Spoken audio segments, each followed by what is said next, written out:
Mushroom मसाला बनवण्यासाठी 3-4 पाण्याने mushroom स्वच्छ धुवून घ्या. छोट्या मशरूमचे 2 तुकडे, मोठे असतील तर 4 तुकडे करून घ्या.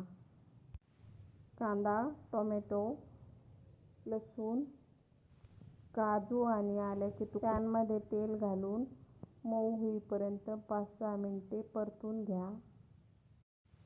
पाणी न घालता मिक्सरमध्ये वाटून घ्या. कढईत 2 टेबलस्पून तेल घालून मसाला व्यवस्थित परतून घ्या.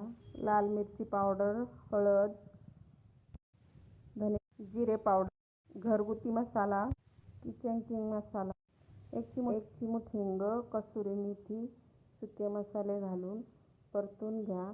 वरून आता त्यामध्ये मशरूम घाला. कोथिंबीर आणि चवीपुरते मीठ घालून व्यवस्थित परतून घ्या. 1 ते 1.5 वाटी पाणी घालून 8 ते 10 मिनिटे उकळून घ्या. तयार आहे मशरूम मसाला.